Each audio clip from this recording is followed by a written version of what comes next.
Hi everybody, welcome. Yesterday was a public holiday here in South Africa, Youth Day or something.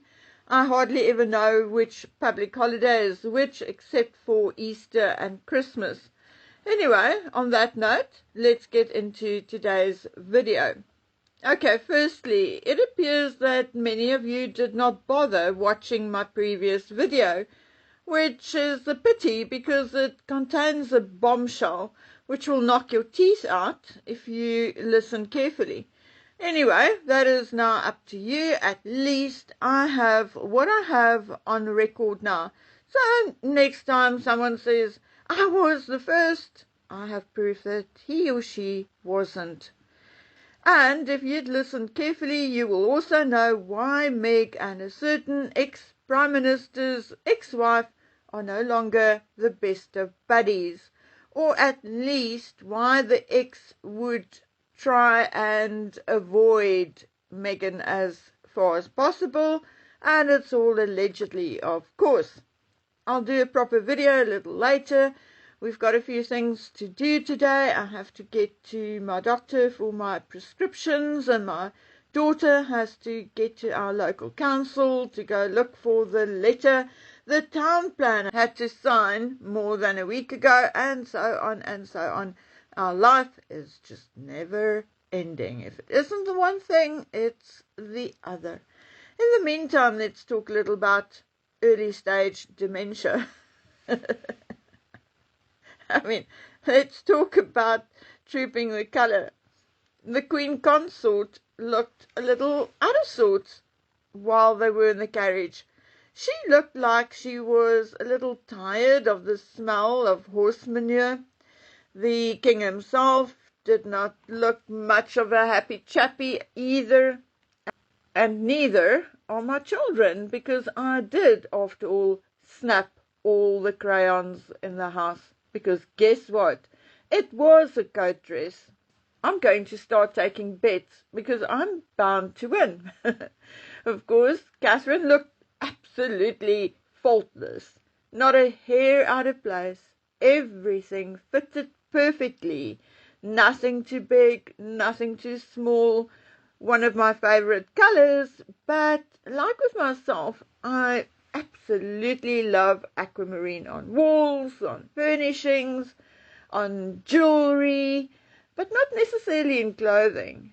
I would wear aquamarine in, as I said, jewelry, paint every wall in my house with aquamarine, wear aquamarine shoes, have an aquamarine bag. Yes, I really, honestly and truly love the color, but personally, I will never wear it head to toe. Maybe in a skirt or maybe in a top, but not a skirt and a top. Although, as always, Catherine was indeed absolutely 100% impeccable. But I did not particularly like this coat dress. That white lapel thing looked like a dentist's bib gone skew. And I also did not like the cuffs either.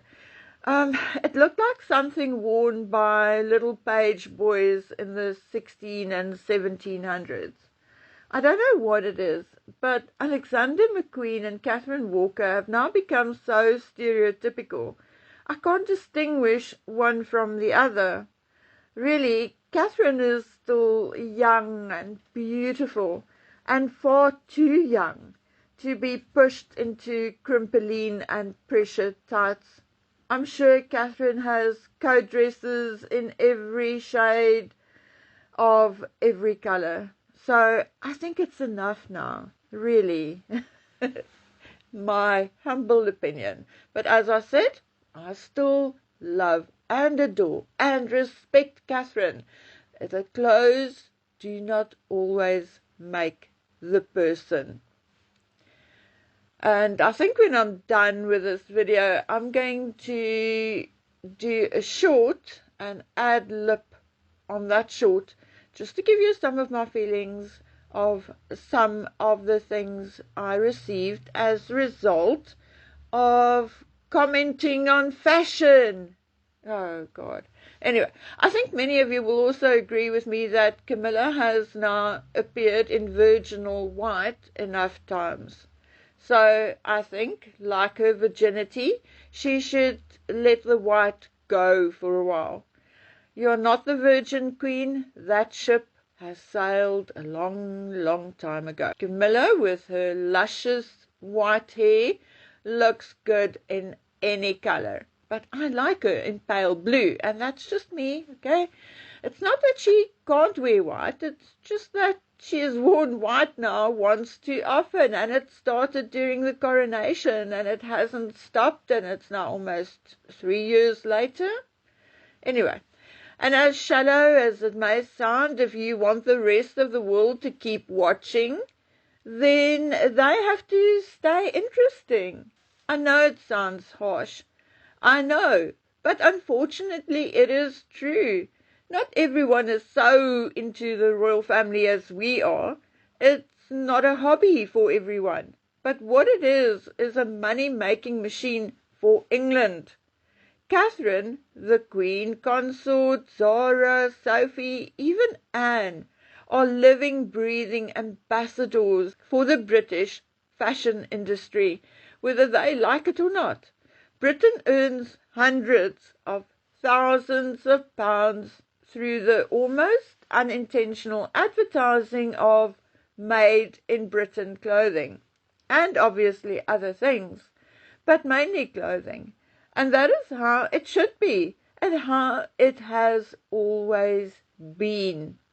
From the Queen Mother to the Queen, right down to little Charlotte. Okay.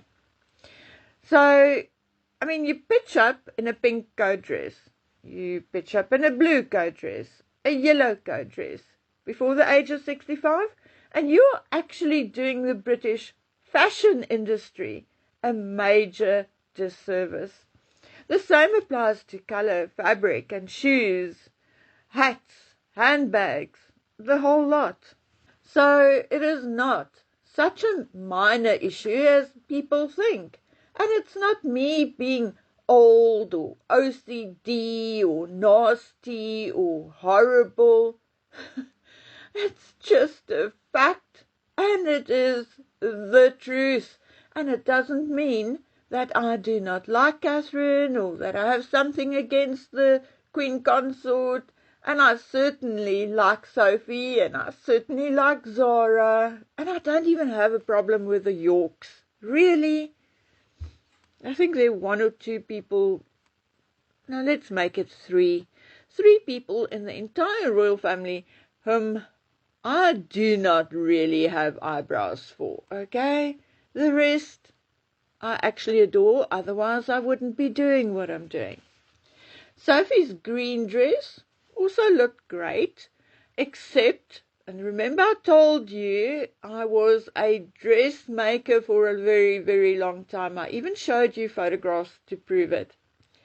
So, although Sophie's green dress was good, it was nice, the color suited her, except that the sleeves were not put in correctly, letting those heavy sleeves hang off her shoulders instead of sitting on top of her shoulders. So it made the dress look a little too big. It made her shoulders look a little too wide. And that is from a dressmaker's perspective. Anyway, so final verdict, all looked good, nothing really to talk about, and that is not good. I know it's a conundrum, but it is true. There should be something to talk about. Now, someone else who needs to be taught that in order to stay relevant, you have to stay authentic and original.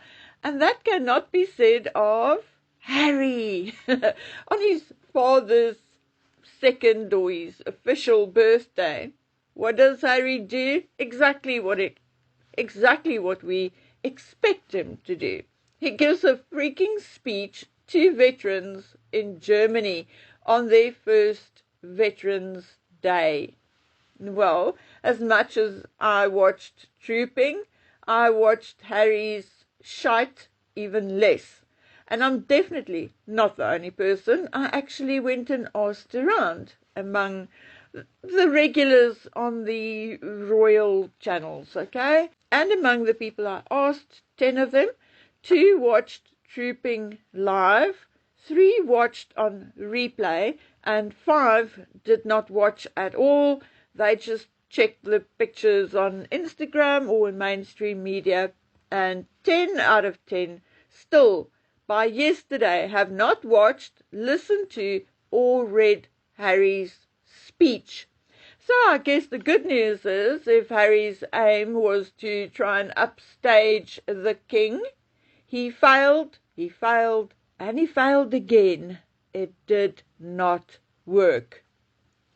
I also just looked at photographs of the Order of the Garter event, and I looked at Meghan's Father's Day post, and we will chat about that next. But for now, I need to take a fashion break, a royal break. So please take good care of yourselves until we meet again on the next one. Bye.